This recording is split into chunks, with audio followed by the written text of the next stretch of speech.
present.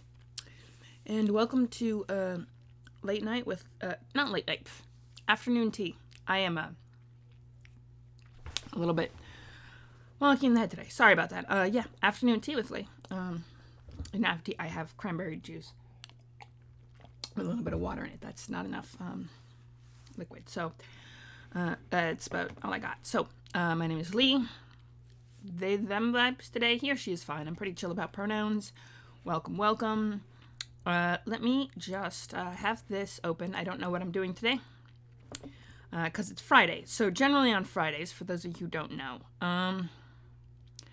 I actually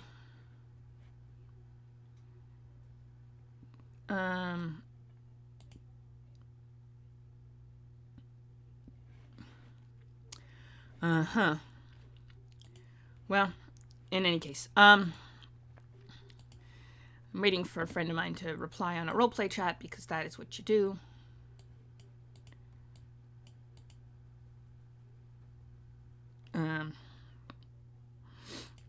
That's what you do. Okay. Although I didn't leave much to respond to, so I also missed a few of my uploads to YouTube. Oh, good morning, Grave Atlas. Welcome, welcome. Today is Friday, and I don't know what I'm doing today for a stream. I'm just kind of, because I did miss the 40k stream, the usual 40k stream on, what was the day, was it?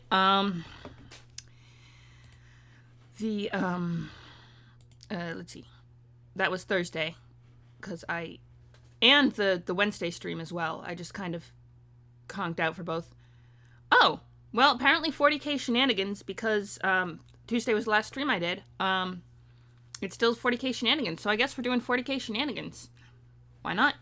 If you're good with that, let's do it. Let's do 40k shenanigans. We'll have an extra 40k stream on Friday instead of another stream, and then, yeah. Sounds fun, actually. Cool. Deathwatch back. Deathwatch. That's the Space Marines. I actually met someone who played in a Deathwatch game, which was kind of cool. And he was telling me about his own interpretation of the Space Marine mythos, and we were, talking about that. And it was actually really cool to meet someone else who played the 40k role-playing games. I don't know if you've heard of the convention Heliosphere. It's not a 40k convention. It's a general nerd convention.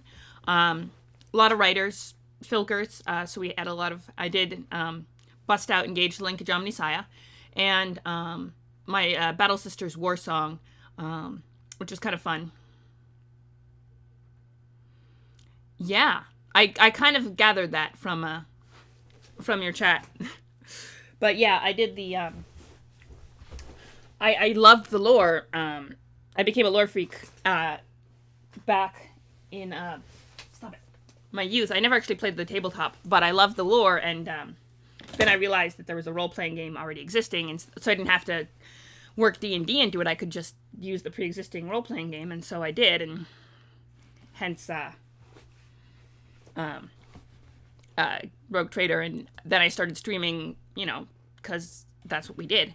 But let's see what we got. Okay, so I have things that's a Dark Heresy shenanigans. We got the two Inquisitors. We got, let's see, we have Liliana Sweet. Actually, we could create a whole, we could do that, actually. So we got the four members of the crew. We got, for fourth member, we had Chuck Hambone, who was in our Bardies, and then we had Brutus McBeasy, who was actually also came from a hive world and was scum, but he got kicked out and was forced to fend for himself. So he ended up as a master thief among the rich and powerful, and then caught the eye.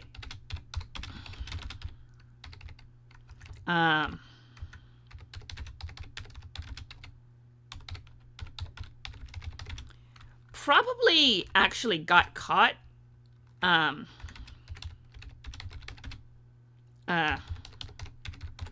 and then caught the eye of an inquisitor, who then gathered him as part of the crew, which is interesting because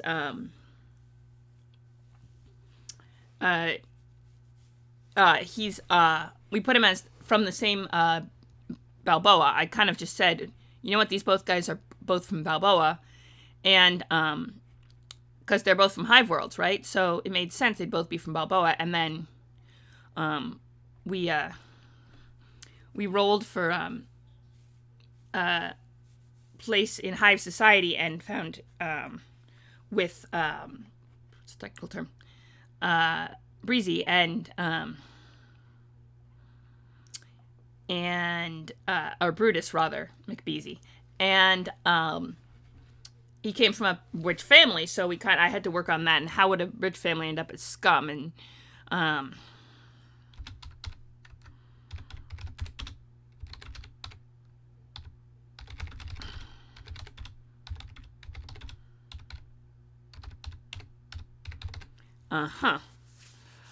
also interesting. But yeah, he was kind of but he came from a wealthy background, so he is actually from a wealthy family from the Hive world, which actually is quite interesting. And I was going to put them from Balboa because, well, I already created it, I built it up. I think I have the notes for that from the last 40k stream. Planet X, which is Balboa, Hive world. 28 million, which is not, but it's a tiny planet. Atmosphere density and gravity both above average. The planetary density, the gravity, the atmospheric density, short day lengths, a Earth length year, some intensively charged winter and summer, and broken rock and sand are the only things we've got, because everything else is just no. Because the dice decided to be mean to us on that front. So what we could do is, if we were actually curious, is go back to Dark Heresy shenanigans. Because we could go Expectus Primus, but actually, what we could do, give him,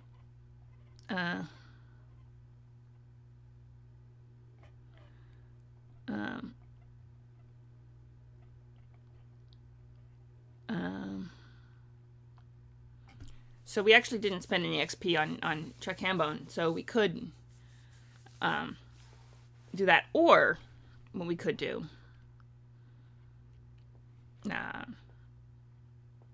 is let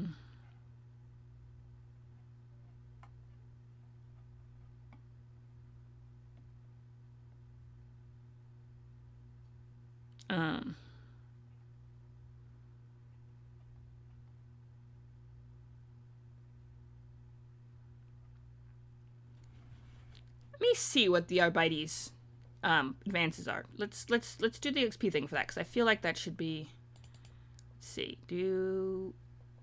oh, it is. Already up. Okay, let me scooch a little bit. So, oh, and do this, so it's not, let me just actually, this is a boom. If we can, no, I didn't want to do that. I wanted to do this, do that, a smidge, maybe. There we go. And do that. There we go. That's a little better. Let's see what the psychic, psychic pout. You know what? We need a psyker. I think that's the next play. We're gonna build a psyker, but well, first we're gonna do is go to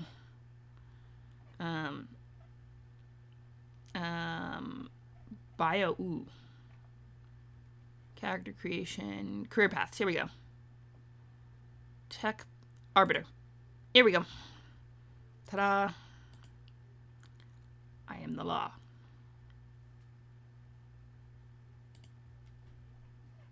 She does look very official. All right. Let's see. He demands the demands of the law come first, even if in Hive Taurus. Regulator Hans Rickanan, the fourth precinct, Hive Taurus. Throughout the millions of world of the Imperium, crime is rife. Not just the petty crimes of individuals for personal gain, but organized crime on a scale never even considered in humanity's past.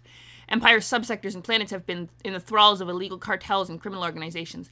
There are even wayward planetary governors who shun the Imperium and treat domain as their own paltry fiefdom, claiming the planet's natural resources, labor, and riches for their own.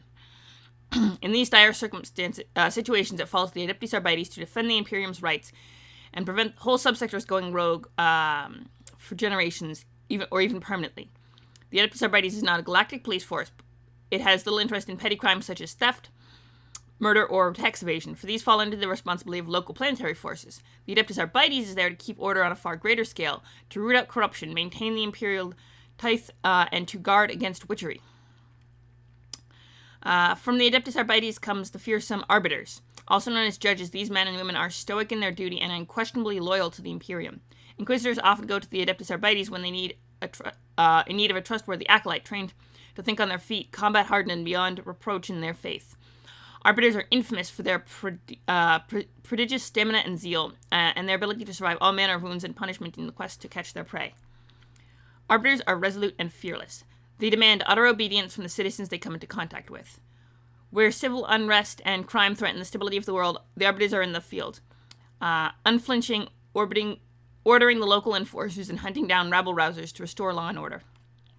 The judges' methods are varied, not unlike the way inquisitors go about their work. The means used can be different depending on their mentors, what scala progenum the individual attended, and other such factors. However, unlike inquisitors who have their own private agendas, all members of the Adeptus Arbites have the same goal and responsibility: to uphold the Emperor's justice. Some arbiters openly investigate and make no secret who their quarry is, even if he is noble birth or high rank. This can often lead out to overt hostility between judges and a subject, although there is no question who off-world forces of the Imperium would side with should they be requested to attend. This is by no means the only mode of investigation. Other officers of Adeptus Arbites are quite methodical in their approach, meticulously sourcing evidence and questioning contacts and witnesses. The relationship between Inquisition and the Adeptus Arbites is often one of the more cordial within the Adeptus Terra. Arbiters are seen working with Inquisitors as a way of further enforcing justice. However, such arrangements are not always worked so well. It has been known for judges to turn on the Inquisition as they've been seconded to serve if they perceive the Inquisitor to have broken sacrosanct imperial laws. This means Inquisitors of the more radical factions must be wary when recruiting members of the Adeptus Arbites to become their acolytes. Okay. So we got weapons, ballistic, strength. What about toughness? It's only 100. I could take a rank in toughness. I feel like that's... They do. They do not get the... They also get the scorn of the other puritanical inquisitors, though. And do not get the cooperation of the Adeptus Arbites. So... depends on what you're doing with that. Okay, let's bump up the toughness. 28, 29, 33, 132, 33. And then put 100. Frick's sake.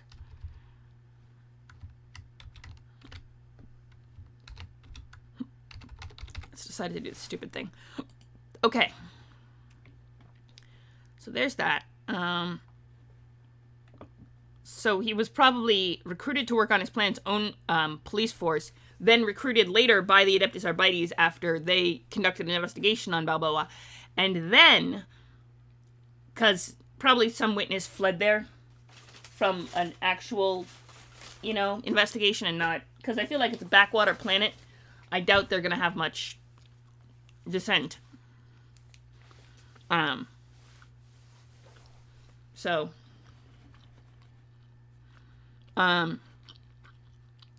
So he probably got recruited the Arbites and then by the Inquisition afterward. Let's see.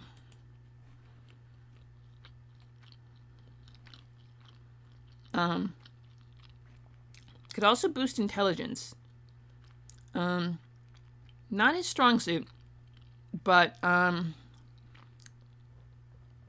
or ballistic skill. Do we have good ballistic? 35. You know, we can bump ballistic up to 40. We can have fucking 40 ballistic. We're doing that. Okay, so,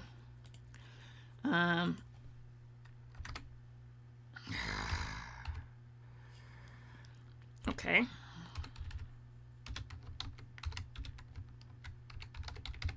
All right. That puts 200 XP spent. So we can give him decent toughness and really good ballistic skill. And drive ground vehicle sounds like a really useful skill, so we'll add that in.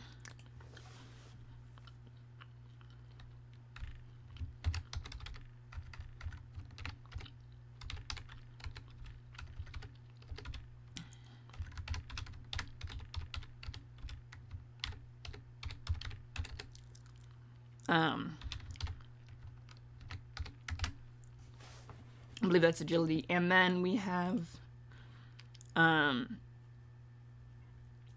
let's see. And one more. Rapid reload as a talent. That sounds like a plan. Okay, rapid reload. We'll add that. Oh, we already have rapid reload. Okay. Never mind then.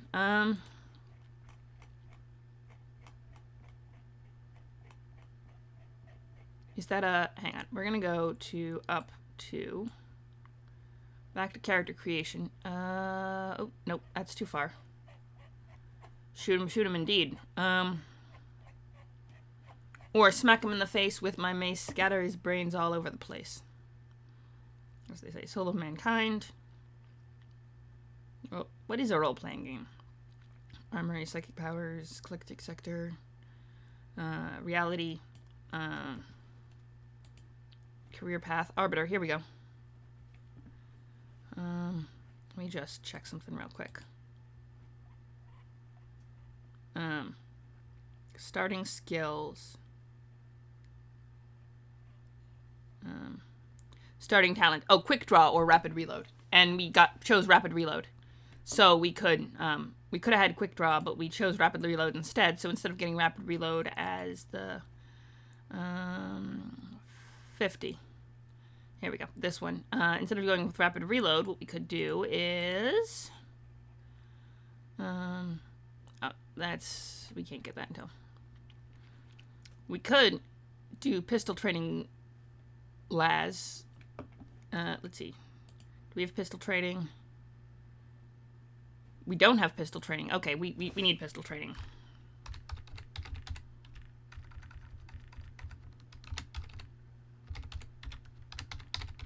Do we have a las gun or a... What kind of gear do we have? Hang on. A shotgun. We don't have a pistol. Well, let's go with las and go from there. Pistol training, las. And that's ballistic.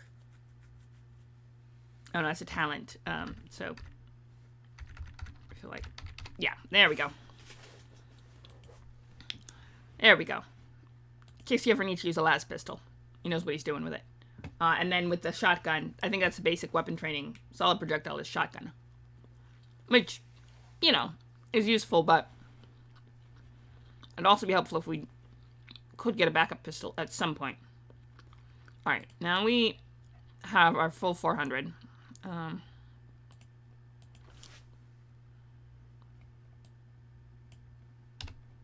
There we go. So we got that going. I think we need a psyker, is what we need. Yeah, we need a psyker. So what we're gonna do is good number 5, which is the 5th member to round out this little crew, is a psyker.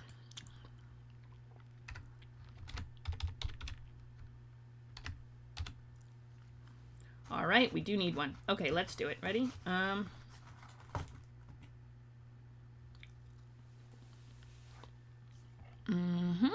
Let's see. Biome.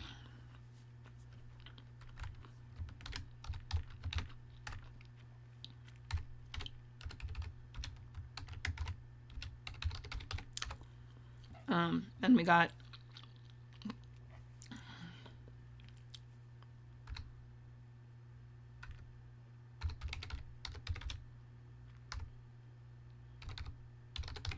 planet Psyker from some sort of planet. We'll determine what kind of planet in a minute.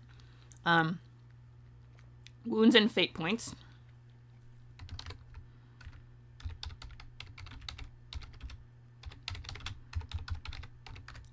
Then we got weapon skill.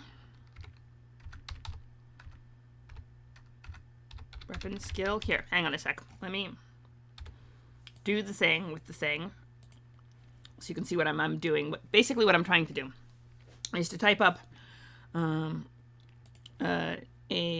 also hit save because you always save your work.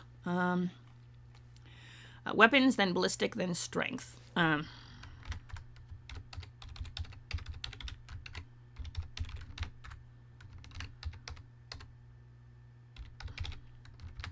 And then I think I'm just trying to put all of the stuff in the same order. So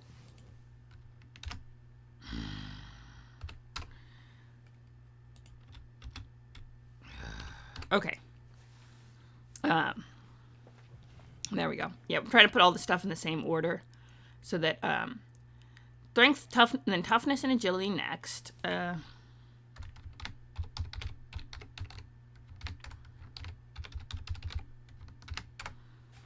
What else? We got toughness, agility. We got intelligence, perception, willpower, fellowship.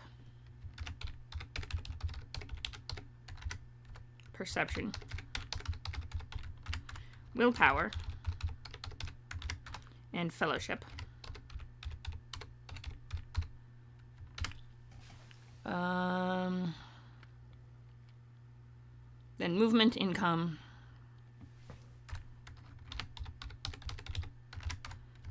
Income, skills.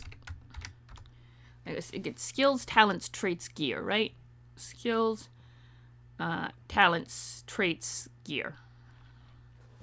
Skills, talents, traits, gear. Hang on, I don't think trait. Gear, and I think that's it. Yep, that's the basics. So now we just add what we need to all of these. So first thing we need is a name. That would be, we don't need a name first.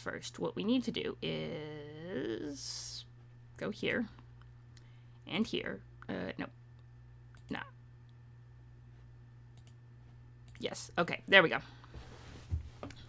I almost opened up a map of freaking, yeah. No, that's a map of a random city that is in a completely different world and thingy. So no, that's not happening. So we, okay. Arbiter, scholars, adept,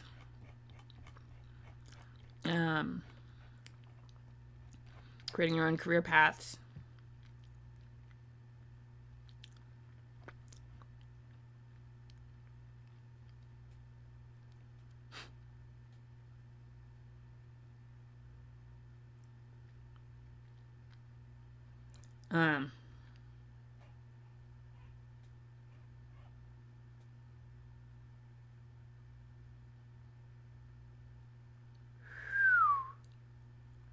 Sith.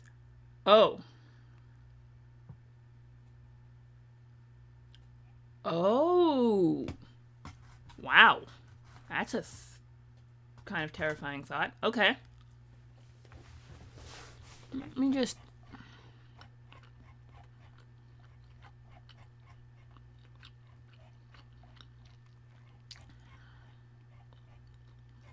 Arbiter. Okay. They're in order, so we...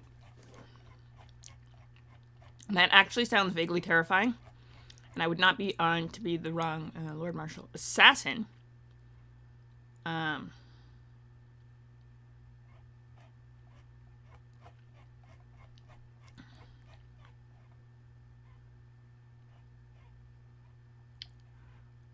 Oh, I see. So it's like a Blade Singer Wizard, except way scarier because they got the frickin'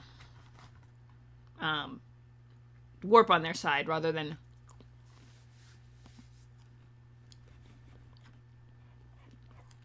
That is kind of awesome. And kind of terrifying.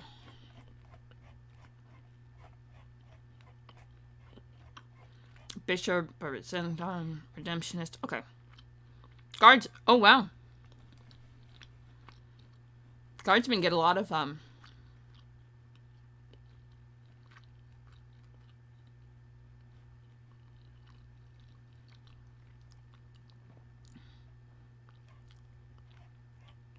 Guardsmen get some pretty cool stuff.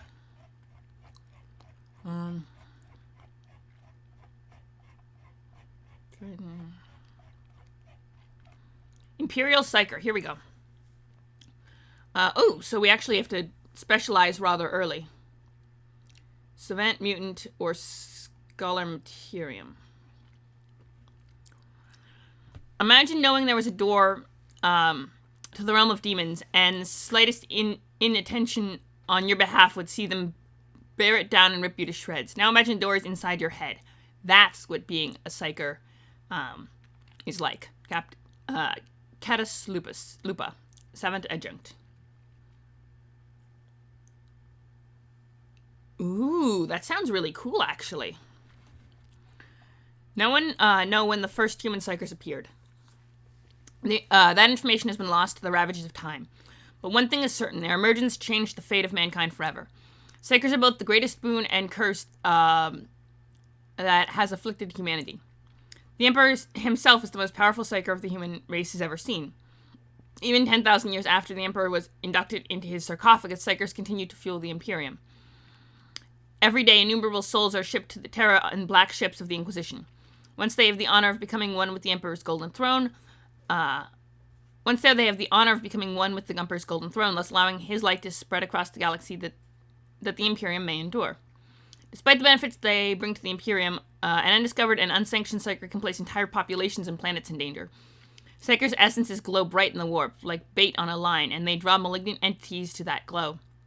Psykers weak in mind or untrained in protective arts can be easily tainted and in worst cases possessed by demonic entities and used as a gateway between real space and the warp. The Psykers who are traced and gathered upon the foreboding black ships of the Inquisition suffer one of two fates. First, and most likely, is after meticulous mind scanning, they are found to be lacking the talent or strength of mind to serve in any other capacity, so they are sent to worship at the Golden Throne. The minority who do pass the rigorous sanctioning test are reprived and selected to serve the Imperium in some other vocation. Some will serve the Adeptus Terra Astra Telepathica as an astropath. An even smaller minority, after close scrutiny, are sent out to fill the numerous roles throughout the Imperium. This could be as indentured servants to high-ranking lords within the Administratum, battlefield Psyker used to counter Xenos mystics, or in service of the Inquisition. Even at such an elevated state, an Imperial Psyker, whether he is aware of it or not, is always monitored, for no matter how exhaustive the training, a Psyker's soul flickers brightest in the warp.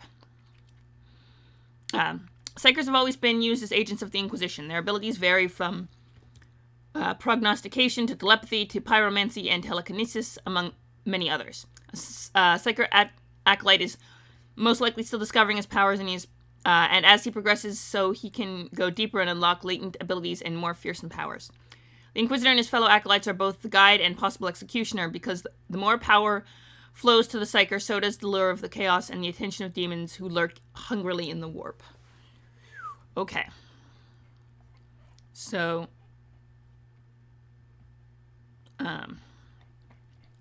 Sanctionite. Okay, let's see what the Cement Warrant. Hang on.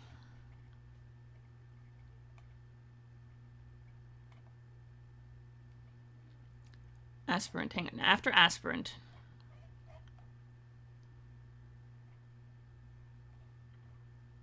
Seventh warrant. Seventh militant. Ignore the chanting coming through the tent. It's when they fall silent that you've got to watch. The Imperial Guard often use the Seventh militant, putting their destructive powers to good use on the battlefield. And then Scarlet Medicae.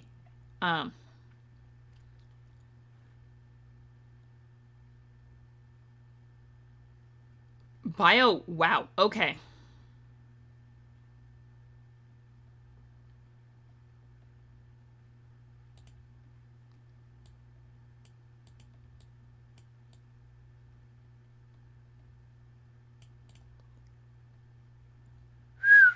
That does actually sound terrifying. That sounds incredibly terrifying, and I do not want her anywhere near me. But what I'm trying to figure out on this end is what... So, hang on.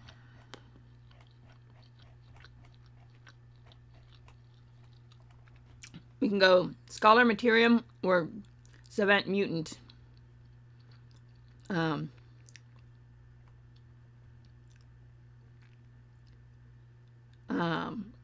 And then, of course, by that point, Lieutenant Savant, 7, Adjunct,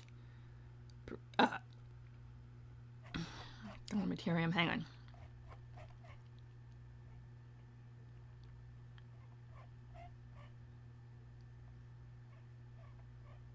Medicae.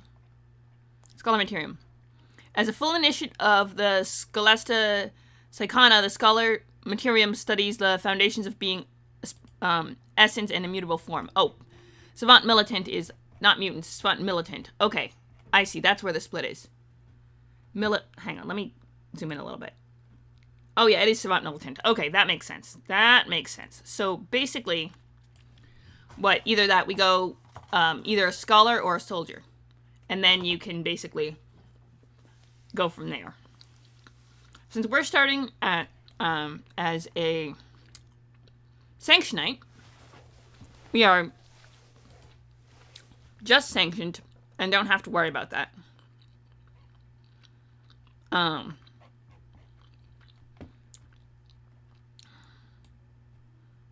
Litany of Hate. Interesting. Okay, what we need to do is go down here again to this end of things. And we can do is career paths. Let's see, Imperial. I'm just gonna roll randomly for because I'm pretty sure an Imperial Psyker could come from anywhere, hypothetically. And yeah, an Imperial Psyker could come from anywhere, and if there's some sort of prevention thing, we'll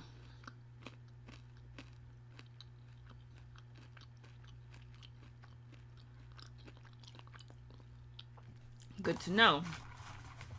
Forbidden lore about the warp is dangerous, but yeah. Okay.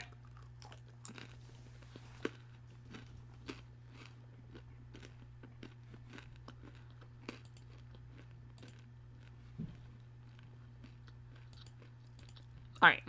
Here's what we're gonna do. We're gonna roll randomly.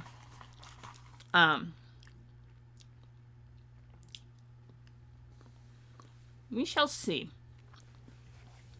We're gonna roll randomly for Homeworld. We're gonna use this set of... Oh, hey.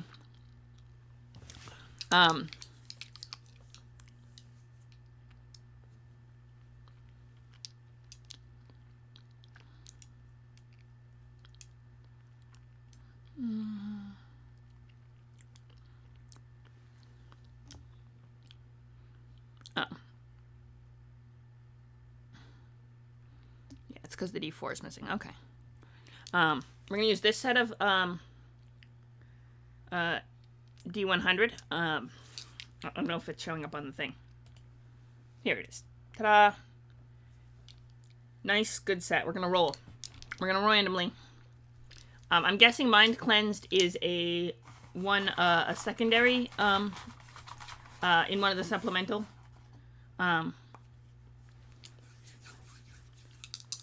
Ready? Here we go.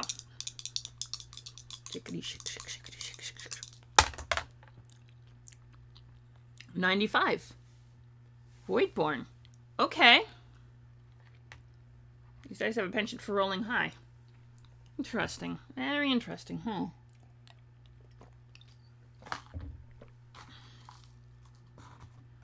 Alright. Voidborn. We'll go with it. Yeah. Let's go with Voidborn.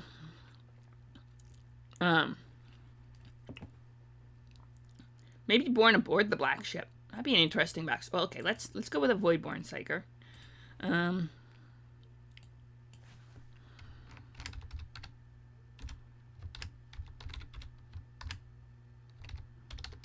Alright, let's go with that. I think we got something interesting going. I think we have a lot of Voidborn. Well, it makes sense, right? We get two of the Planet Bound are from Balboa, right? The rest are from various ships. Inquisitor probably has a ship that's a base and wanted people who were used to ships as his main go-tos. That's probably why he's spent so much time recruiting people from ships. Possibly. Okay, here we go. So we got a Voidborn. Then we go...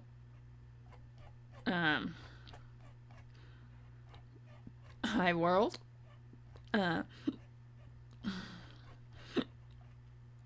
Imperial World. Voidborn Imperial Psyker. Voidborn Psykers are prized and feared members of the crew. Some are employed to detect emerging Psykers within the crew, hunting them out before they can become prey to the sub-maleficent horrors of the warp. Others act to maintain defenses against such intrusion, whilst others bleed out portions of their soul to aid the ship's navigator. Some are trained to receive astropathic communications. Whatever their role, they are watched closely by everyone aboard the ship. Interesting.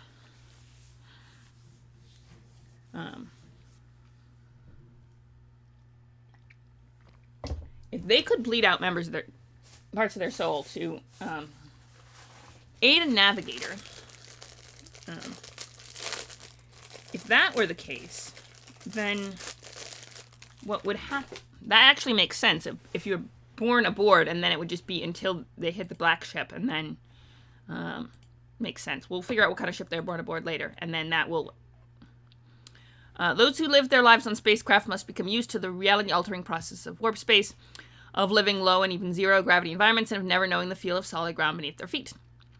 Quite often, a ship conducts its business in an endless cycle. Trader mining vessels may never make berth, instead raising generations of families in the cold depths of space. Gravitational pressures, inbreeding, and warp anomalies take their toll. What effect the warp has on these void-born workers is uncertain, but there is something strange about them for all to see. Their features are drawn and their skin pallid. They may have some minor deformity or oddness about their speech, gait, or general appearance. Some Voidborn are raised on huge space stations, asteroid mining bases, battle fleet, refit stations, or research platforms. The rest come from a variety of backgrounds: the crew of merchant vessels or warships, miners, prison guards or prisoners, or even the servants of a rogue trader. The largest ships are vast, city-sized constructions, many of which are thousands of years old. Lobotomized servitors and tech adepts scuttle about their business, while menial crew, passengers, and merchants coexist in cramped quarters and tiny quarters. At the head of the ship's crew sits a navigator, a strange breed of psyker who expertly guides the vessel through the immaterium, following the psychic beacon of the Astronomicon. Those Voidborn raised in the service of the Imperial Navy or among the crew of the rogue trader know firsthand the horrors of space and the sheer multitude of the Emperor's enemies. This knowledge often forces the ship's crew to form insular cliques, too afraid to look up from their duties or mini-societies for fear of what might stare back at them from the void. We could actually use the navigator advancement from the rogue trader rulebook to create an NPC navigator. I mean, I did roll up a full on character sheet for an NPC navigator.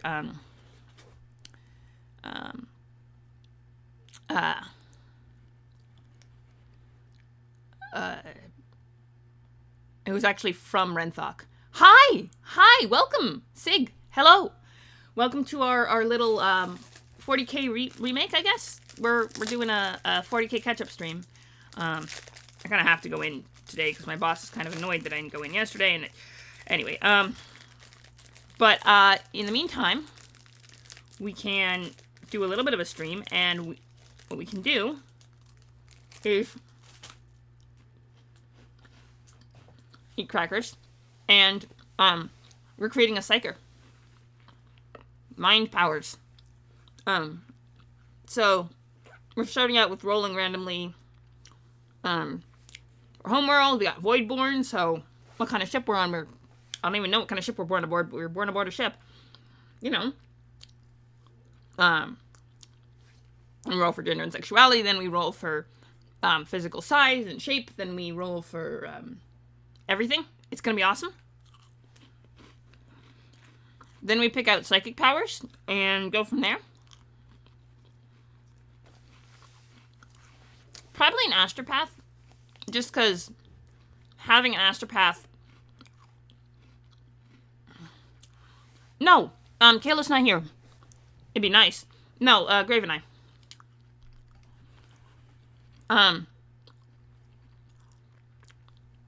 Although I'm not opposed to Kayla coming by if she were feeling frisky and wanted to hang out. But, let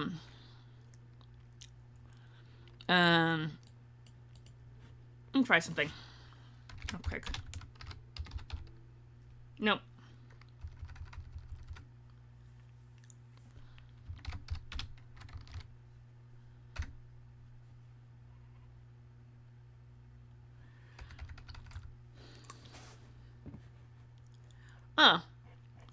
Yes. He was definitely, popping earlier in the chat.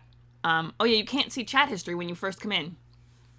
But yeah, he was here earlier. He might have had to dip off for some reason or another, but, he's definitely here for, cool. Yeah, that's why we're doing Warhammer 40k, because he was on him. It was like, 40k is awesome. I'm like, yeah, 40k is awesome. And you know, I didn't do a 40k, and plus I had put 40k in my title, and started streaming before I could change it, so I guess we're stuck doing 40k, and you know what? I'm not opposed to it, because 40k is awesome. And we missed 40k this week, so... oh, yes. Yes. Worst of all are the black ships of the Inquisition. These vessels are part of a large fleet traveling the Imperium in a huge circuit, visiting each Imperial world on their route once every 100 years or so. Their mission is to collect the psychic levy from each world, hundreds of psychers rounded up and handed over to the authorities for some unknown fate. Only when the vast hulls of these ships are full of psychers do they return to Holy Terra. Some may display the strength and potential to serve the Imperium. I do not want to know what happened with 80k. Listen, if you know what happens in the year 80,000, I want to hear about it.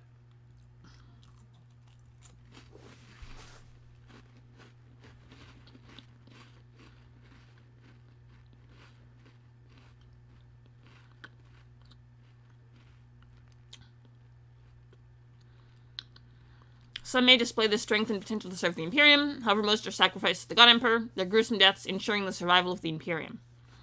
Life aboard these vessels is particularly harsh, for the psychers themselves are packed into huge holding cells treated little better than cattle. Oh, okay. Fair enough.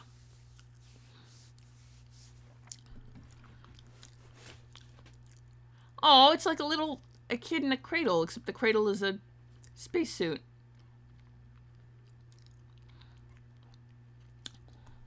You've called the interior hulking vessel or space station your home. You have called the interior of a hulking vessel or space station home all your life. Now you have been thrust into the company of others, people who completely unlike you, and the culture shock is akin to plunging headfirst into freezing water. You feel awkward in the company of anyone who is not voidborn. Your lack of social skills, unusual appearance, nervous disposition, and ability to carouse like your comrades combine to make you feel like a loner, a fish out of water. You only come into your own when your expertise is required. Unlike the rest of them, you are at ease around psychic phenomena, warp anomalies, and spacecraft. And as such, your kind make the best adepts and Imperial psychers. As long as the common man stands in awe of you, he'll leave you alone, and that's just how you like it. Oh, shoot. Yes, that's a thing I have to do.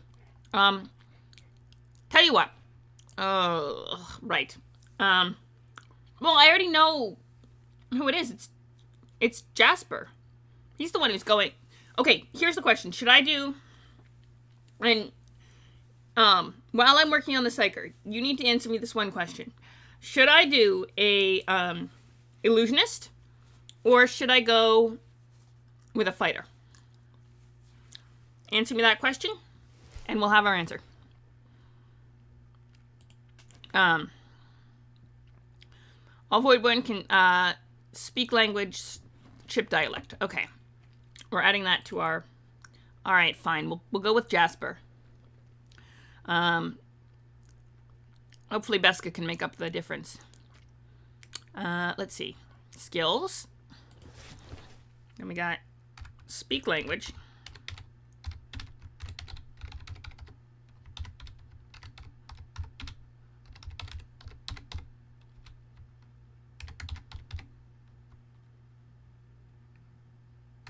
Oh, right. We're losing Brunhild. Or maybe I'll do... No. Right, and you're going to be a ranger. So, yeah, I'll be fighter. I'll play a fighter. His name is Jasper. We'll just roll stats. After I get this guy's stats rolled, or this person's stats rolled, then I will roll stats for Jasper. Deal? Which is a completely different game and whatever, but, you know, that's okay. We have balance here. I have an hour. We got this.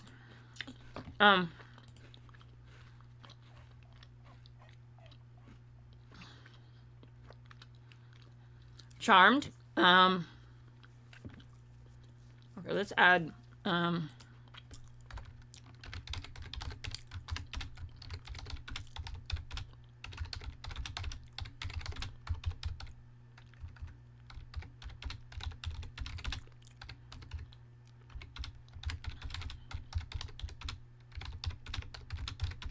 okay, we get that one.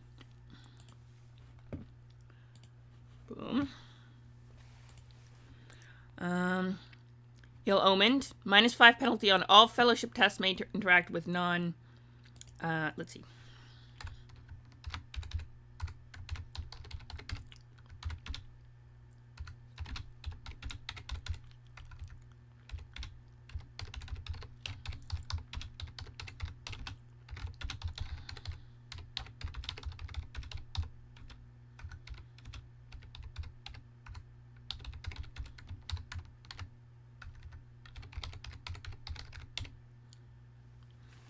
Alright. Boom. And shipwise. Shipwise, void accustomed. Okay, shipwise, basic, stellar, navigation stellar, pilot spacecraft. Okay. Navigation stellar. No, that's under traits. We need under skills.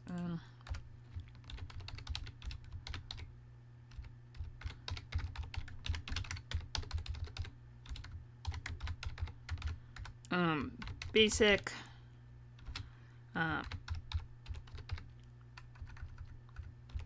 pilot, spacecraft. Oh, Brutus McBeasy can drive. He can drive a car. And that's agility. I don't know what good that does him, but he can. And immune to space travel sickness. That would be under traits. So,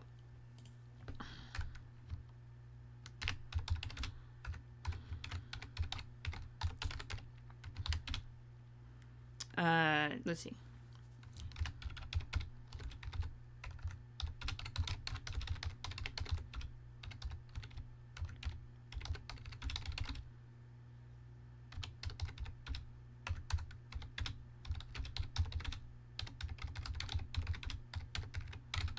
Alright, so 0G is not difficult terrain for you. Excellent. Good, good, good. So now we roll stats. So we need 2 d10s for that. So we're going to move that set over there. And we're going to... We're going to use this sparkly D10. And we're going to use... What other D10? Yeah, no, I think we're going to... Oh, we don't have the rainbow sparkly one. It got lost when it fell out of the dice tray. I guess we'll use this D10. Alright. Here we go. We got 2 D10s. Weapons. Okay, so what we do is go to ballistic, weapon, strength stuff. Okay, yeah. So we go to the chart.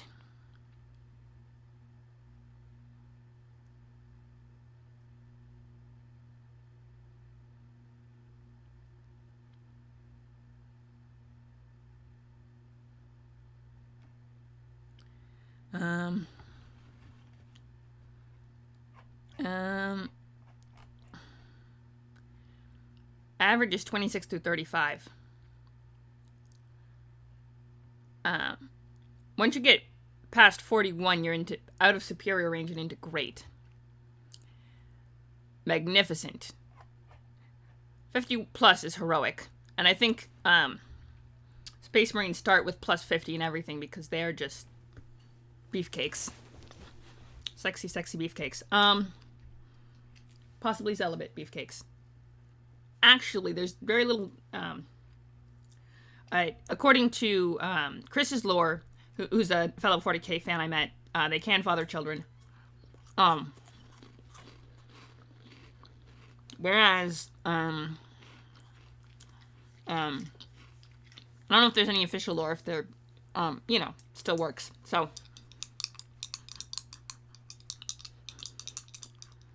alright, weapon skill from Voidborn is 20. Ooh, that's a 9 and a 4. Not bad. So that's 13.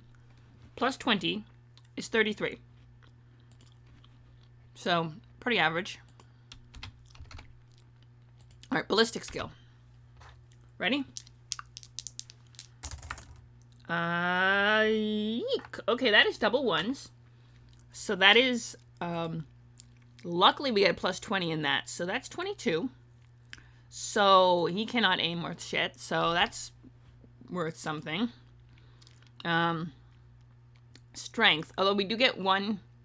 Okay, that's plus 15. We do get one reroll. But we have to use the reroll. And then if you want to spring for another reroll, let's roll everything else first and see what we want to do. You get, usually you get one reroll and you have to use the reroll. If one of you springs for one, then we get a reroll and we can choose if we want to use the higher one or lower, the higher one. So we don't risk anything by it. Okay, 15. Strength is only plus 15. So, well, that's a 2 6s. That's a little better. That's 12. That's, let's see, 12 plus 15 is 27. So not great. Toughness is 20. Okay. This is good. Okay, these dice need to not happen anymore. They gave me two ones for the second time in a row. We're getting other let's see, can we get other D10s? Oh, it is here. Okay, good. So that's a D10.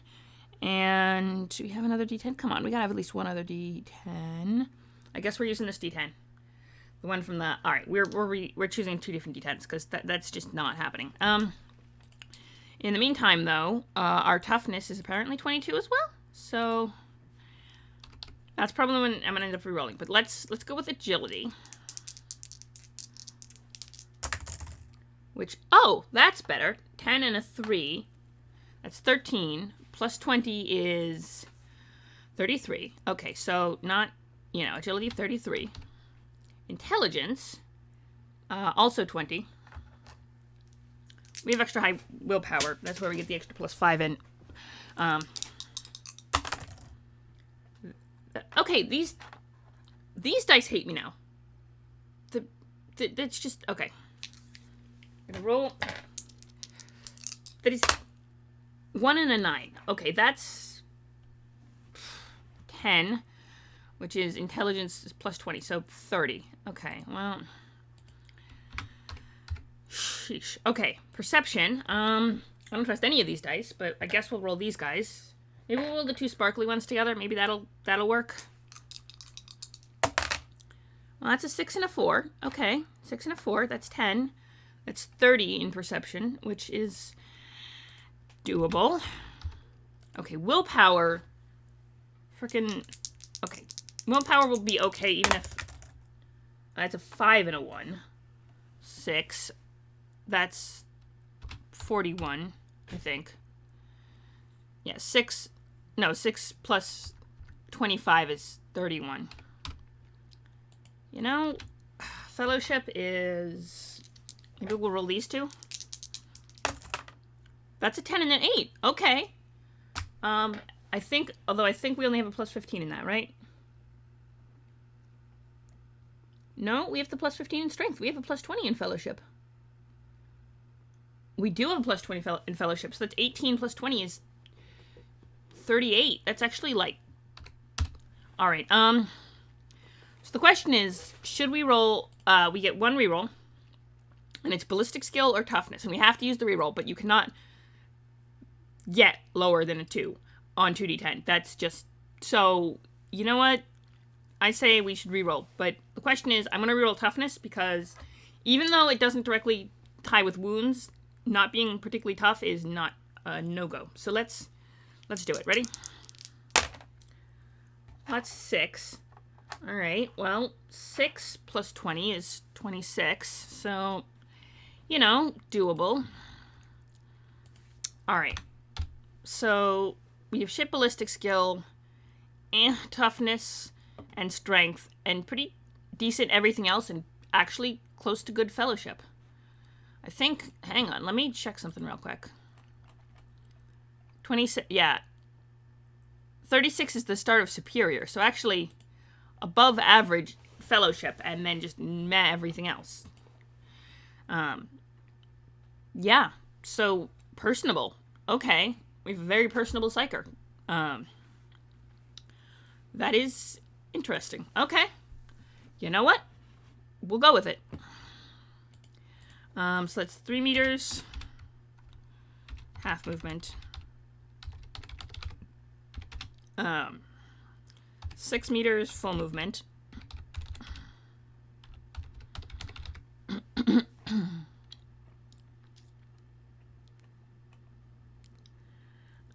Not 12 meter.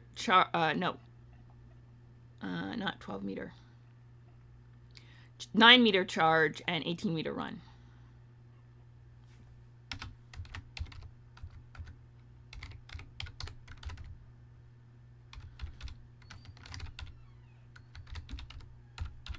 Okay.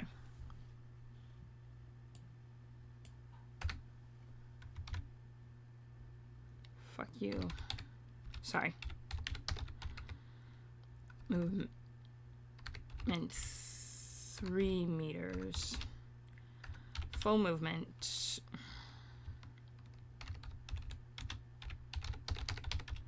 Six meters. I think it's charge is 9 meters, and yeah, charge is, hang on.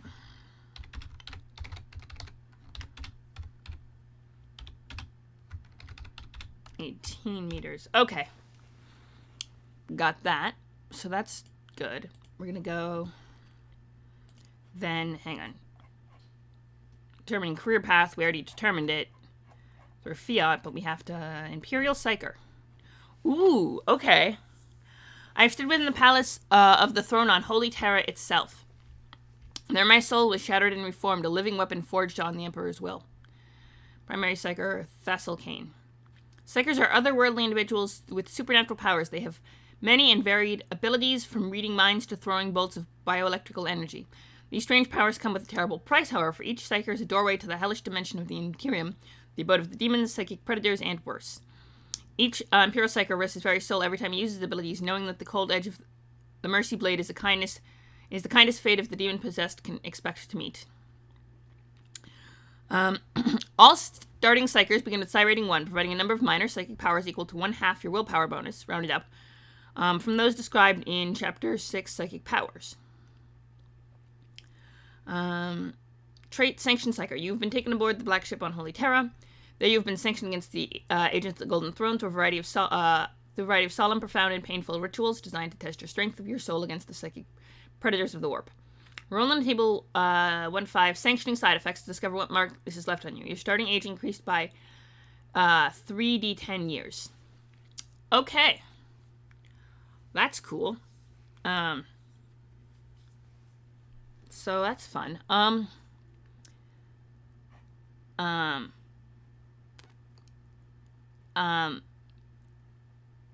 Psychessence is perception. Invocation, which is willpower. Trade merchant, it's a fellowship. Or trade soothsayer, fellowship. And literacy. I think I'm gonna trade soothsayer, honestly. Okay.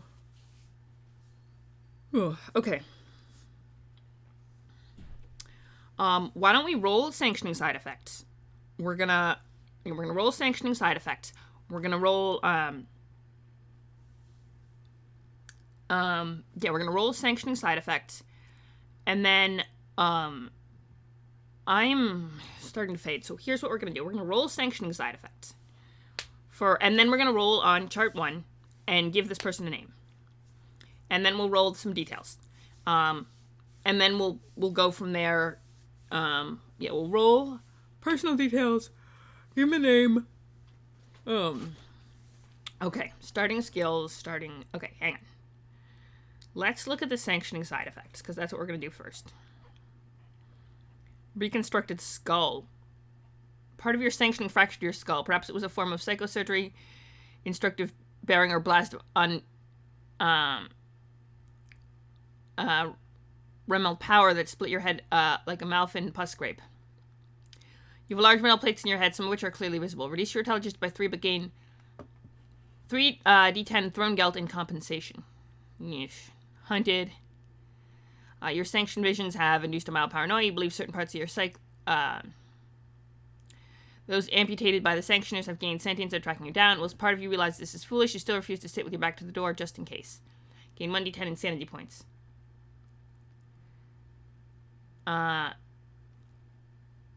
Okay. Here's Skelby. Okay. Let me try something.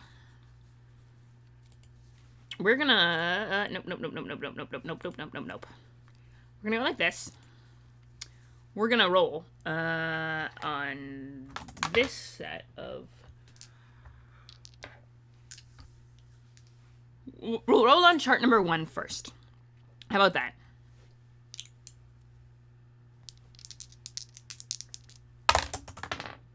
That's a 97, which is binary. Okay. 97. Interesting. Okay. Okay. So, 5. So, Skelby Jonra. Her name is Skelby Jonra. And she's a trans woman. Yes. Yes, her name is Skelby Jonra.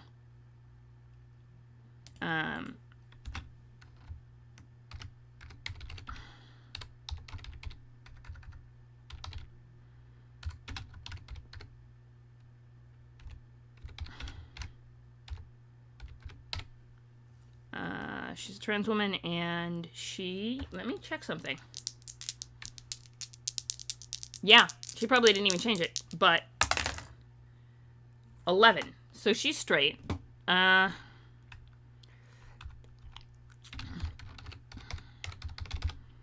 is interesting. And yeah, and she didn't even change her name because she didn't get to properly start her transition until she was at the Skelesta, which they allowed her to start the transition as she can, like, she got more and more, she was allowed more and more transitional care as she got more and more of the tests correct. So developing her psychic powers was her gateway to proper transition. Yeah. That's gonna be fun.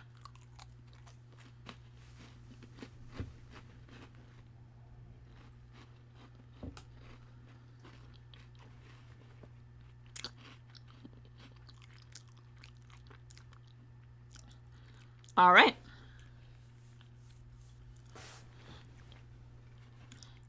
Um.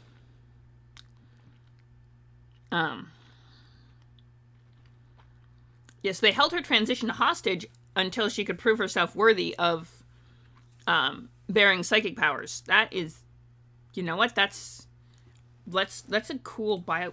You know what?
That. All right, we got someone cool. All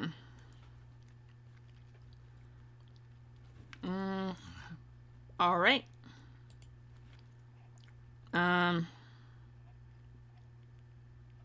Oh, psi rating of 1. So we're gonna put psi rating. I'm gonna put psi rating here. Of 1, just in case. Okay, so we got that going. Now we're gonna put this back up. Let's see. And we're gonna put this back up. And we're gonna roll sanctioning side effects. Which prickling. Your body's covered in 1,000 tiny scars. You have a third is like of needles. Increase toughness by 3. Powerful conditioning causes you to chant the litany of protection in a whispered voice whenever you asleep or unconscious. It raises your willpower by 3, though, so that's cool. Tongue-bound. Your lips, gums, and soft palate are tattooed with hexagrammatic words. You must make a hard willpower test to speak the names of the rumorous ones, Gorn, Zeech, Slanesh, and Nurgle. Additionally, you stutter terribly when speaking of demons. Radiance. You've seen the true power of the Golden Throne. You have no hair anywhere on your body, face, or head. Oh, that's probably a shame. Screaming devotions. You are ruined. Your vocal cords have been replaced with the Vox Inducer. They sometimes implant gleams in the flesh of your neck. Other than granting you rather mechanical timbre to your voice, this has no in-game effect. Optical rupture. Your sanctioning rituals have done great violence to your eyes. They have been removed and replaced with common quality cybernetic senses. Dental probes. You no longer have any teeth in your head. Perhaps they were shattered, removed, or simply fled your skull in protest at the psychic agony within. You have a set of carven denture formed from the teeth of dead pilgrims. They are good quality, and whilst they have inestimable sentimental value to you, on the open market they are worth approximately 50 thrones. Pain through nerve induction. Your skin on the back of your neck and right hand is horribly scarred. You are uncomfortable around bald-robed women. Your hair is pure white. You occasionally gibber quietly to yourself, and you endure terrible nightmares every night, with D10 insanity points. Unlovely memories. Such was your sanctioning that you visibly twitch and grimace whenever Holy Terror is mentioned. Alright. Let's see what we got. Let's see what kind of BS we had to go through to get this proper freaking...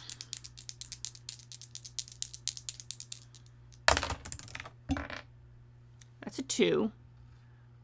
Oh, okay. That is a 0-2. Which is really good if you're rolling to, say, do any kind of check. But it gives us a -3 intelligence. Which already wasn't great. So that's down to 27.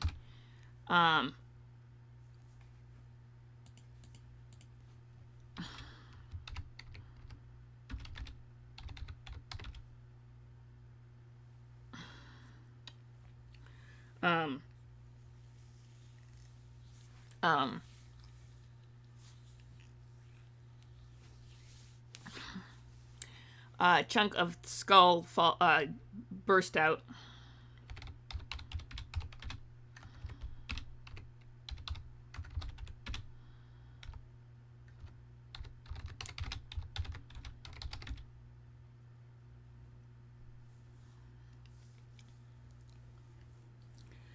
Was replaced by a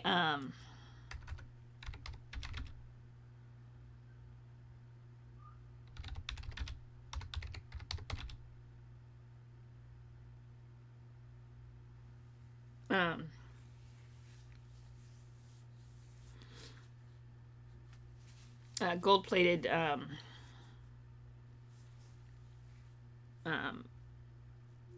steel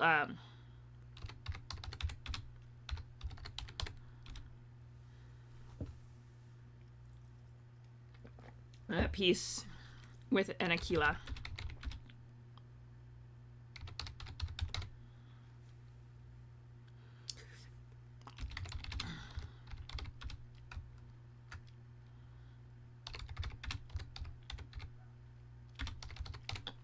It's a very fancy.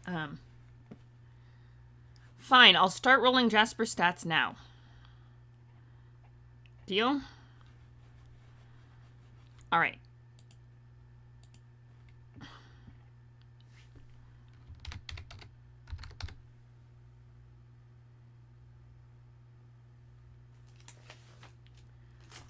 Let me roll. Use. I need.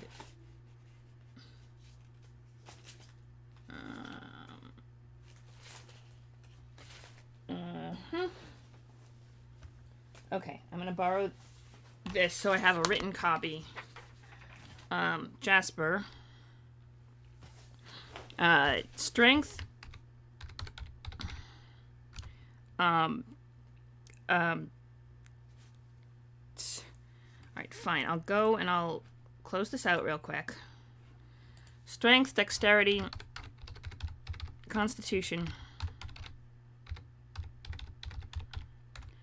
intelligence, wisdom, charisma,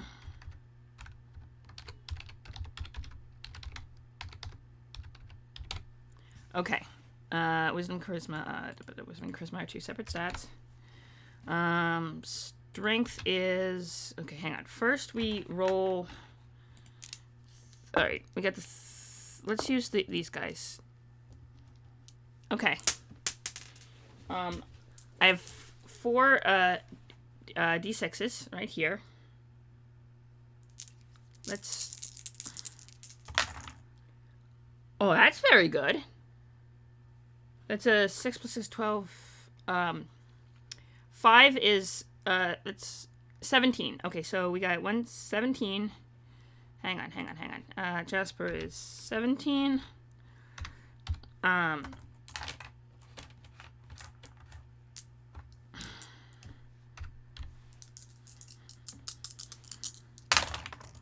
That's 6 plus 3, 3 is 12. Okay.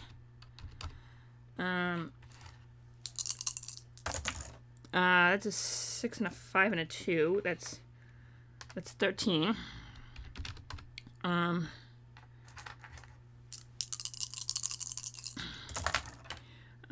That's 3 plus 3 plus 2. That's an 8. He's gonna have to have one dump stat.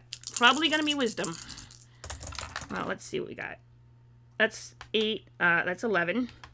So, 11. That's one more.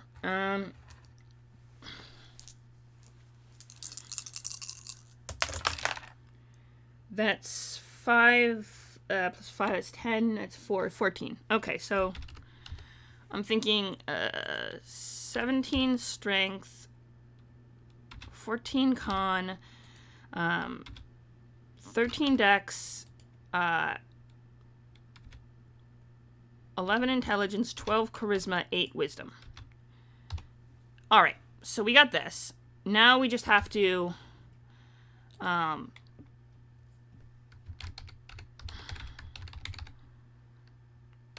now we just do that. Give me a sec. Then we... No, why not? Why high dex and not high strength? That's the question, is why would we go high dex and high strength? Hello also. Ooh, we have new people joining us. We are doing... I did roll up a Warhammer 40k character, but I also was requested to do a Castles and Crusades character for a thing, so I'm going to do that now. If you want to hang with me, click the sector now. Rogue Trader now. Downloads. Clicks a sector. Temporary. Circle of the Harbor. Nope. Troll Lord. Okay, T. I believe it's TLG.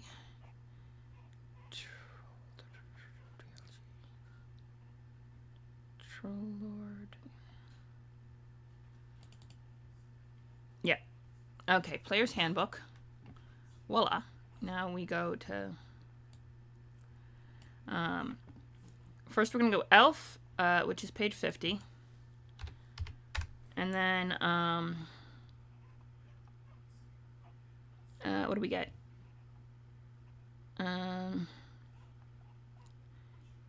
Traits and abilities. Okay.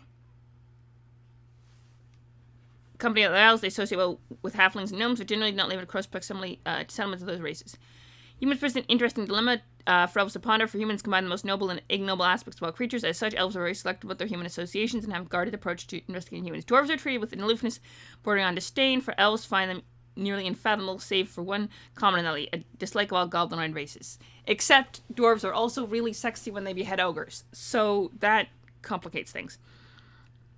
Serene environment, far from turbulent, troubled lands, with the exception of forest and wilderness areas, also live in open savanna or dense urban environments of their own making. Cities are different from human settlements, having more in keeping with dwarf settlements. Both races tend to incorporate natural surroundings, architecture, and living space in their communities. It's clear enough to read a sign or spot a shield device moved to 2 miles distant. +2 bonus to all hearing checks. Okay.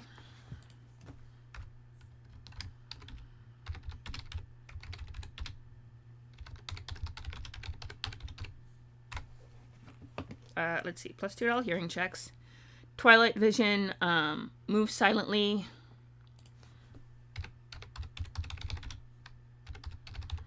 Move silently.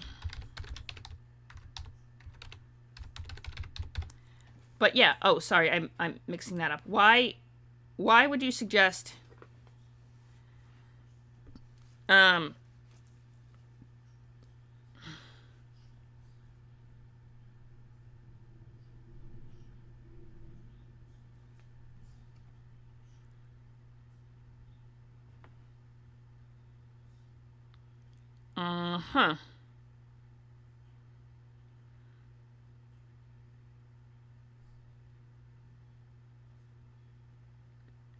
Yeah, but I think I have to use attack for strength-based attack. So I want to have a nice high strength.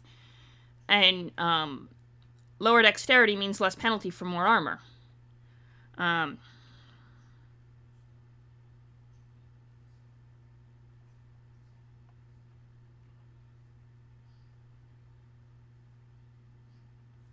True.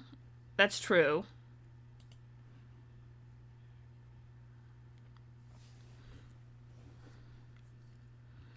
Let's see. Resistant to...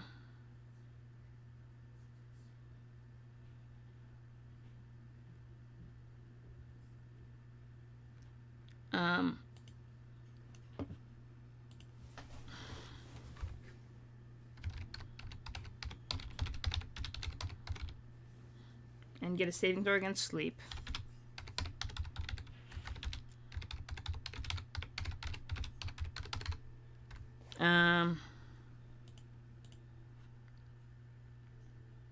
Spotting spell resistance. When making saving throws against +10 on saves. +10 on...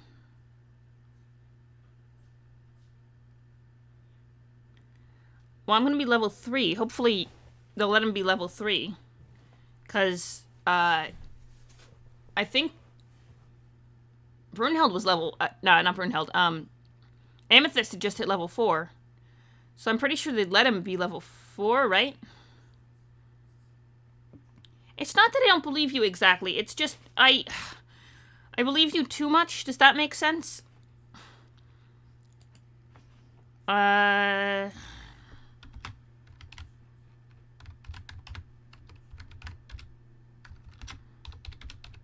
Because my goal is never to make an effective character. That's never my goal at... Ooh,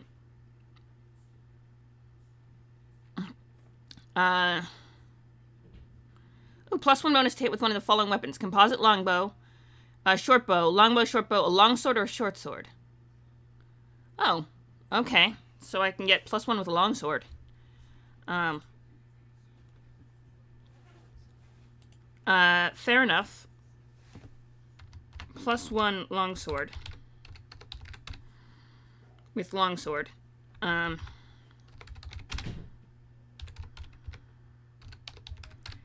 guessing, we don't know. Stop that. Thank you. Wait, what do you... Stop it. Okay. I mean... Common, Elven, Dwarven, Gnomish, Goblin, Halfling, and Orc. Size is medium. Movement 30 feet. +1 Dex, -1 Constitution. I got a +1 to Dex anyway for being... So let me... Hang on. I get a +1 to Dex anyway. So I'd get a 14 Dex. And I get a -1 to Constitution. So that has to go down. I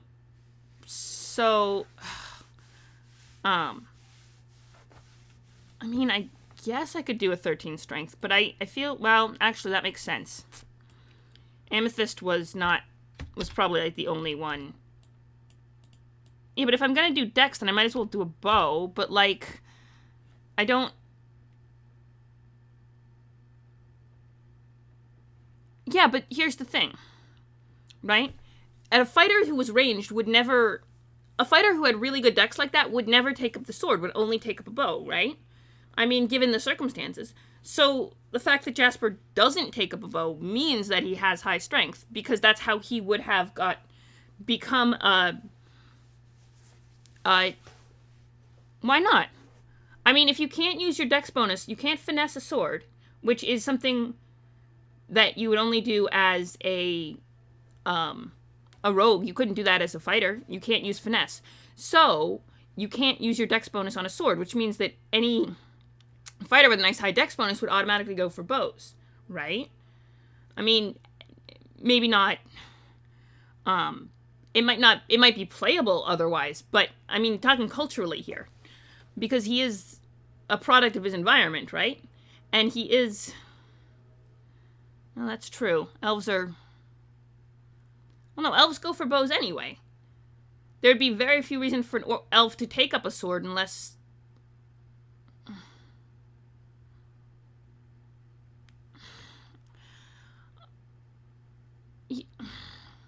Here's the thing about Jasper.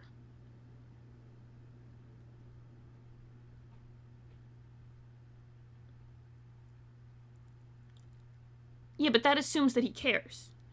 You're assuming that your goal is to get the highest AC possible, and not to, say, I don't know, become an armor fighter or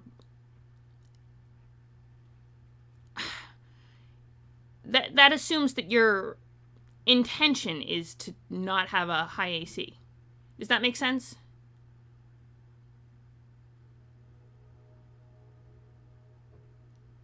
I guess that makes some sense. Fine, I'll do it. And a -1 con, which brings it down to 13.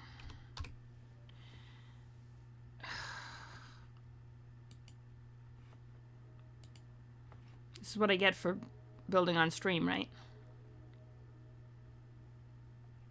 Rogue Assassin. Alright. 30 feet, medium. Common elf. Okay, hang on. We go up with classes are here? Let's see, that's wizards. What do fighters get? Ranger classes. Paladin. Monk.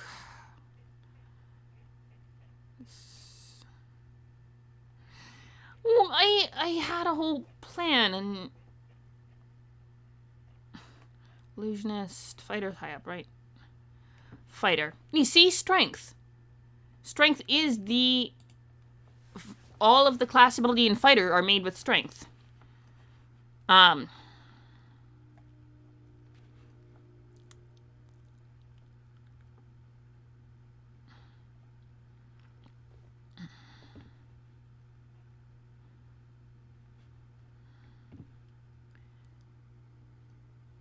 don't know, but if the main thing for your ability says you should put strength highest, I feel like that's gotta mean something, right?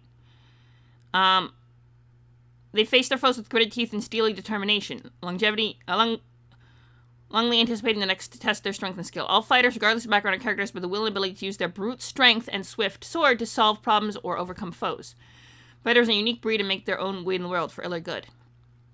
Depend on heavy armor and weaponry that require great strength and skill to wield properly. Whether sallying forth as a massive double-bladed battle axe or a delicately balanced saber of the finest steel, whether sheathed in plates of shiny metal or hefting only a shield on the blood-washed fields of combat, the mighty arms of these warriors rise and the weak fall beneath them. And it is that strength that carries fighters through the laborious contests of steel that mark their daily lives. Yes! Flavor text! Flavor text is important. I'll go to the... But here, see? Strength. Right up here. Flavor text means something. It belongs to... You don't just ignore it. Wielding them as extensions of their bodies. However, all weapons, regardless of make, function to the same end, and a well-trained and highly skilled fighter intuitively knows the best manner in which to use them. Fearsome with any weapon, fighter is an opponent only the foolish underestimate and the weak regret offending. So the weapons they use with heavy armor is demanding upon the body. When worn by those unfamiliar with its weight and bulk, armor can be a hindrance to movement. It requires great strength and knowledge of properly to wear any armor and maintain one's skill of hand while so donned. Fighters are accustomed to the bulk and weight of armor, knowing how to manage and adjust their thrusts and parries when wearing it. Once trained fighter knows how to adjust his fighting style to the weight and load of the armor in order to use it effectively. At first level, a fighter can choose one weapon which they specialized. All weapons are eligible, including ranged weapons such as bow or sling. The weapon with which the fighter specializes is usually common to the fighter's cultural society, but need not be. So I got a +2 with the longsword, +1 for being an elf.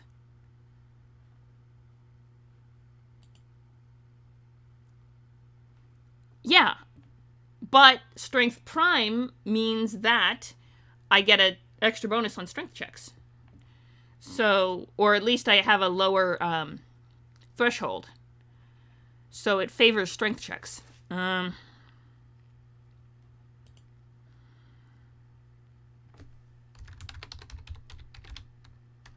Weapon specialized. Longsword. That's another +1. I get another +1 for that.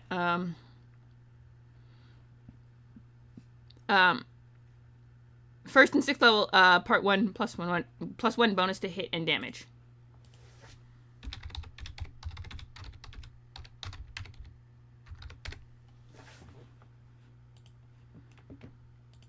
At 4th level, extra attack when fighting opponents with 1 hit die or less. In order to use this ability, must direct... let's see. I'm probably only gonna...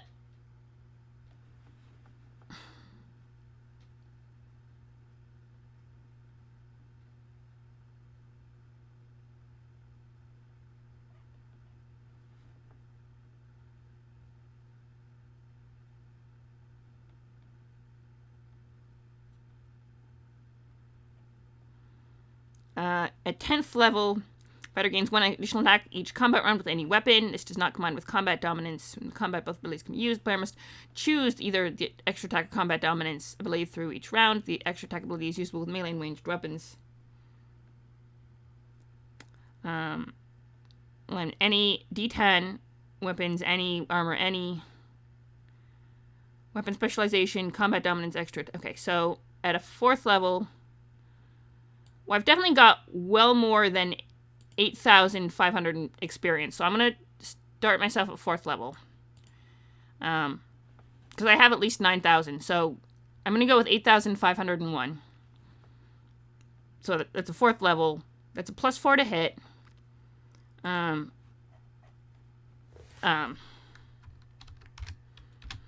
Is 8,501 experience points. Fine, we'll start at 3. What? That's 4,000. How much? Okay, fine. 4,000. And 1. I'm taking the extra XP.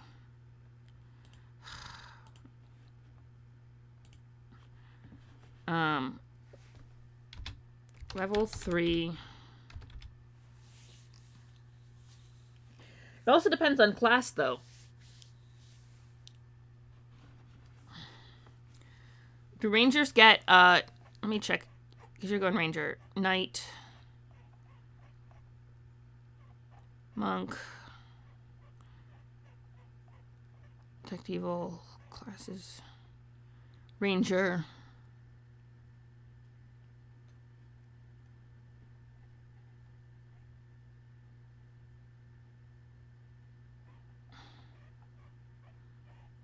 Hang on, let me check something with Rangers. 4,000. Yeah. You need more XP.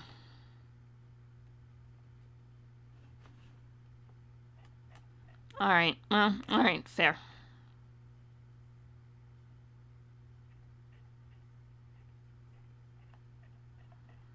Alright. That's fair.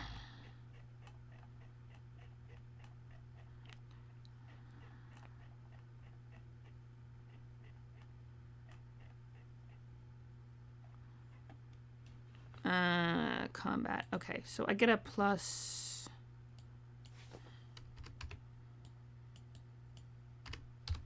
And let's see. To him in damage. Attack is +4. Alright. I'm gonna do it. I know it seems silly, but I'm just... It fits Jasper better. And I'm a sucker for RP. Otherwise, I wouldn't have made a squishy mage because starting at level 1, I wouldn't have made a mage because they go squish real easy, but is +4. That's the bonus to hit. It's +5. It's +6. And then so that's a +3 +1. I think a 17 is +3. +1. That's probably -1. And then 12 is +1. Let me check that, actually. Ability scores. There should be a...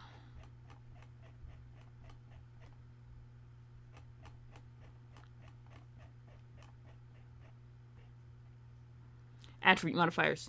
Yeah, it's a -1. Oh, it's only a +2. Okay. So I only get a +2 for strength. But, you know. That's okay. I don't need a +3 anyway. A +1, 13 through 15. Yeah, so 12 doesn't get a +1. The 11 and the 8. Oh, 8 is a -1. 11, wait. No, 12 is 9 through 12. Yeah, so is zeros. Okay, so we're good. Yeah, +2. So, let's see.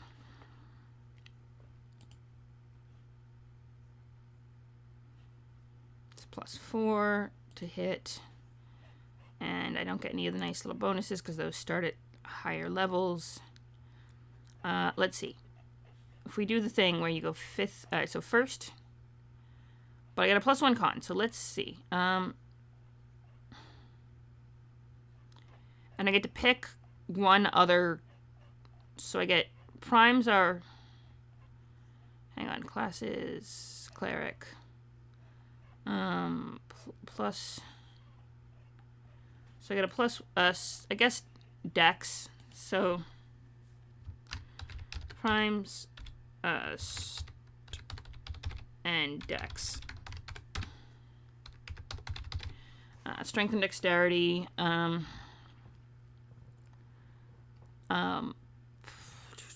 Two highest. Attack is +4 to hit.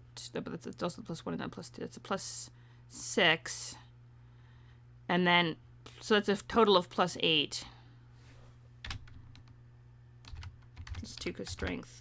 So it's a total of +8. And then AC is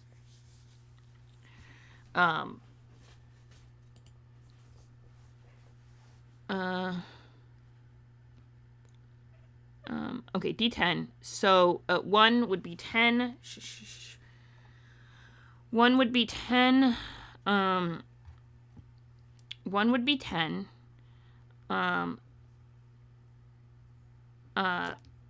The 1 would be a 10. So okay, it's 10 and it's plus con. So it's 10 plus 1. So it's 11. And then 2d10 is 11 plus 2, which is 13, plus 2d10. Use the sparkly ones. That's a 7 and a 10. Hey, see, they roll well for me for this one. For Castles and Crusades, these dice roll well. 7 plus 10 is 17, plus 11, 13 is 30. 30. Okay, so that's 30. HP is 30. AC is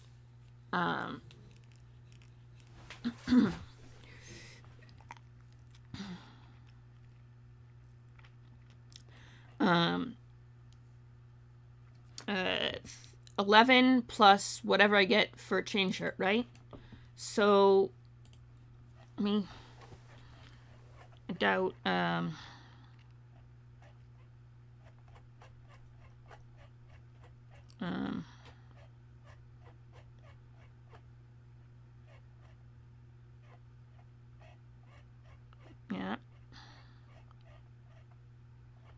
Gnomes, half-elves, humans,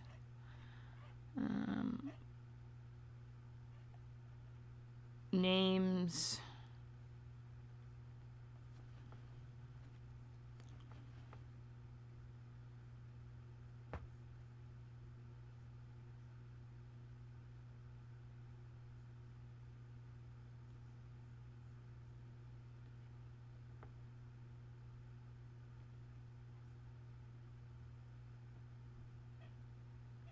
equipment, plus 5. Yeah, so I got a 16 AC. Let's see. Why don't we say a fighter, I get 3d8 times 10. Why don't I roll it and see if I can afford it? That's a 9, a 5, and an 8. So that's 14 plus 8 is 22. So that's 22. That's 220. 220. Yeah, because 220. Okay, so I have 220 gold pieces. Well, let's see. A longsword is... longsword is... So 220 gold. Minus the longsword is... 15. So 220 minus 15. Okay, so 220.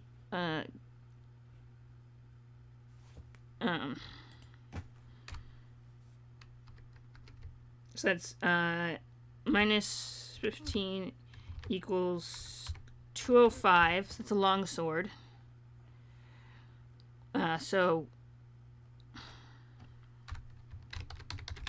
that's longsword.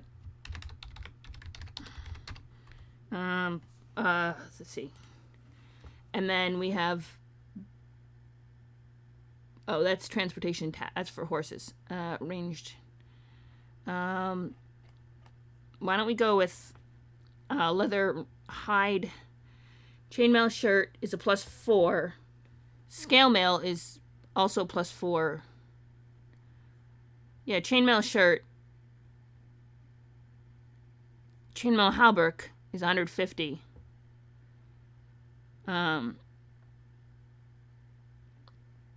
Splint mail. Okay, yeah, that's...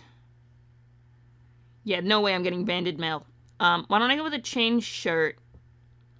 That would give me +4. Yeah, a chain shirt would give me +4. That'd give me 15, which is not bad at all.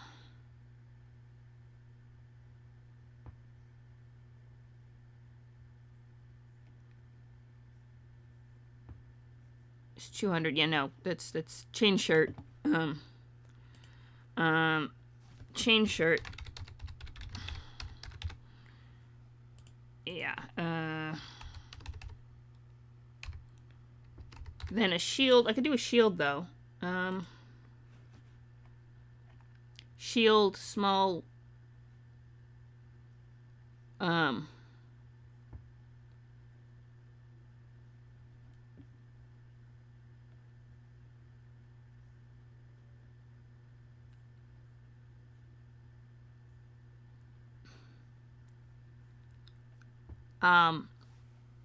would say a medium wooden shield. You know, go with the steel. Yeah, I would go with a medium shield, which is +1 because it gets over 2 foes per round. So, yeah. So it'll be awesome. It's gonna be awesome sauce. You'll see. It's gonna be a lot of fun. We'll get to see. We get to introduce Jasper. I'm excited. Medium shield. All right.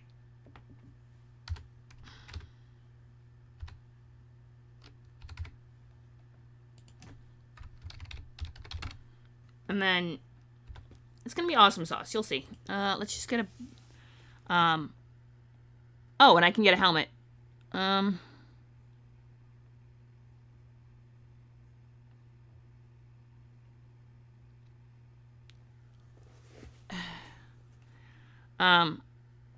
Oh, all right. Oh, I can get a war hat. But I'm gonna say a chainmail coif, and then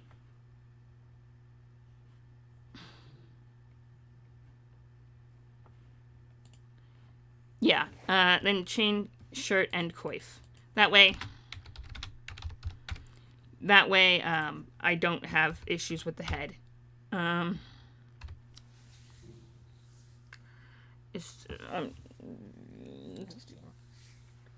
Okay. And then, yeah, I think 75 is enough for assorted,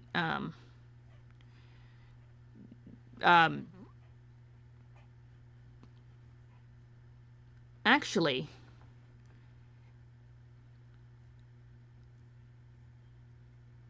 long composite is 100.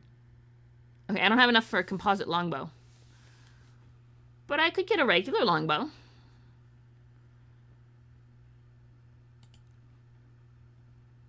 No, I can't get a regular longbow. That's too expensive. All right, that's fine.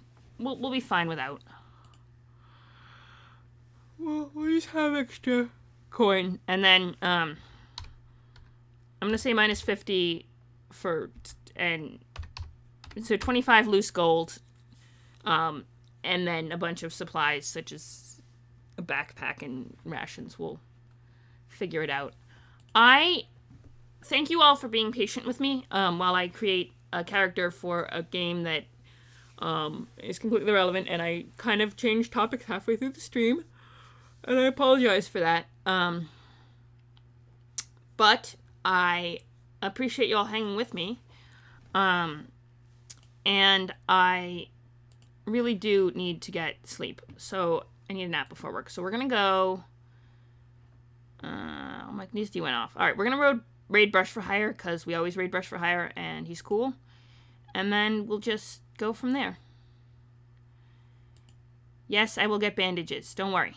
We're gonna raid Brush for Hire.